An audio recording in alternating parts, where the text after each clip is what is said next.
Hi there, and welcome to Silversmithing with Chad. And today I wanted to talk a little bit about a way to save money that is actually pretty easy to do. Um, you'll notice a lot of people buy ear wires pre-made from their jewelry supply company where they have a little spring on them, and you pull the spring up and you can hook your earring onto that, and then it just springs back.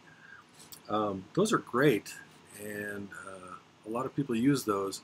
However, they generally cost quite a bit of money comparatively, and when I looked them up, right now silver is at about $25.80 as of the time that I'm making this video, and per ounce.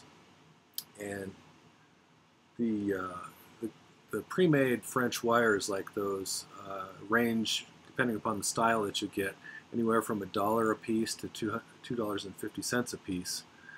And that's quite a bit of money to invest when you're making earrings and hoping to be able to sell them at a reasonable price.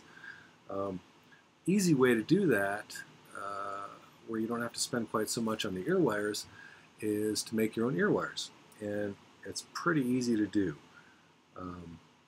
I also calculated out how much about each ear wire would cost when you make it out of 20 gauge sterling silver wire, and right now it comes out to be about 41 cents each, so that's a significant savings.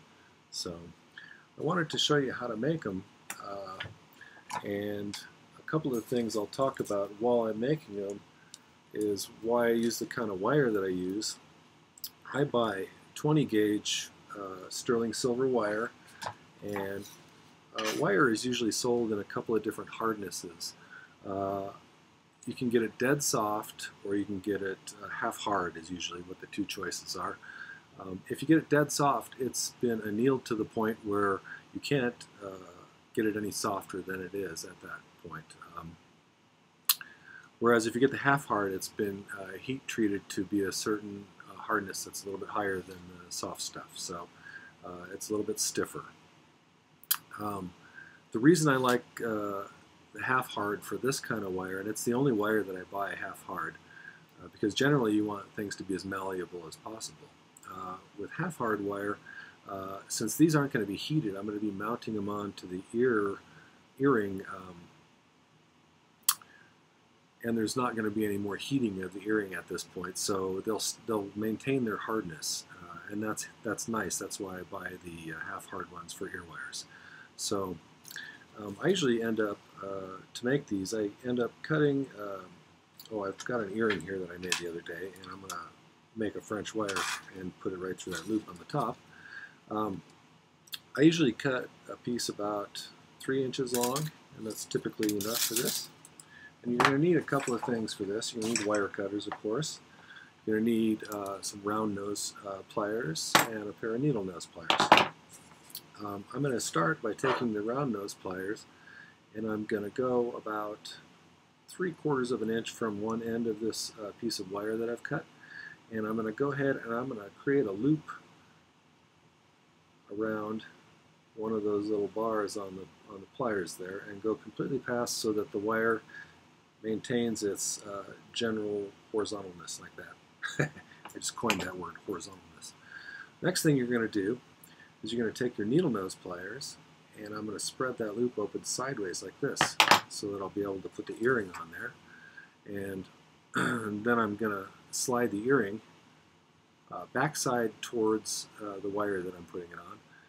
And when I flip it around there, it's going to turn the other way. So next thing I'm going to do is I'm going to go ahead and squeeze this closed so that it's not split open anymore.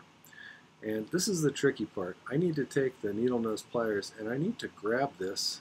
I hope you can see this on the camera. I'm going to grab it so that I'm grabbing it right kind of at the top of that loop, and then I'm going to make a sharp bend upwards like that. Okay, so you end up with like that. Next thing I'm going to do is I'm going to grab it so that the ear wire doesn't move on the loop that's attaching it to the earring. And then I'm going to twist this around the base of that wire that's sticking straight up, and I usually do it twice. Okay? And I usually, the reason I do it 3/4 of an inch long is so that I have a little bit extra, because when it's really short, it's hard to get it tight around there. If you have a little bit of extra, it makes it easier. Okay, and then once you do that, then you can just take your wire cutters and just snip it off as close as you can right there, and then you got an ear wire on. Now, at this point, normally I would go ahead and polish the earring, but I'm going to go ahead and do the next steps that I do after the earring is completely polished and I'm ready to get it ready for sale.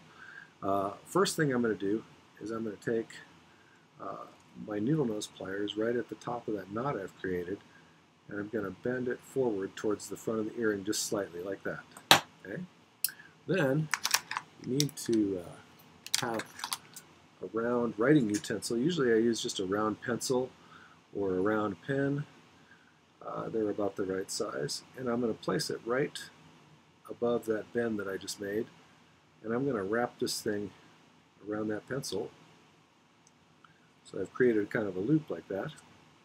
If you want, I usually kind of bend them backwards a little bit like that with my finger, so it's got a little bit of a hook to it.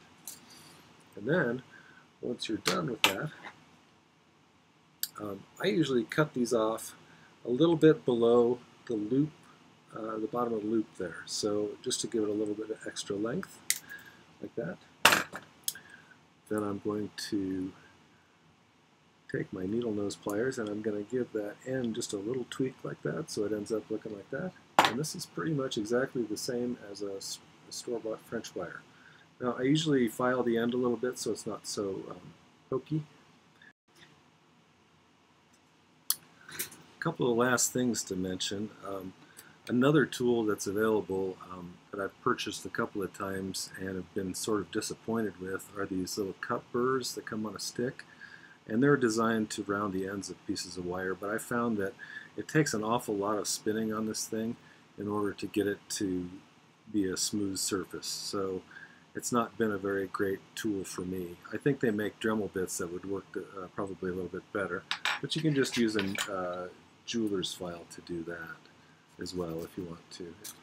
The last thing I want to talk about is if you do happen to have 20 gauge wire that is dead soft and it's too flimsy to use for ear wires, you can just work harden it by taking the wire, and I usually just hook the end over like that, and if you just grab it with the pliers and then twist it a few times, what that does is it torques the entire length of the wire, which causes that to stiffen up and become really pretty stiff pretty quickly. The thing you have to be aware of is if you twist it too far, it's going to get so hard that it'll break at some point along its length, and then you have to cut it off and start fresh. So that's really all I wanted to say about ear wires. It's an easy way to save a little bit of money, and I hope you found this video useful.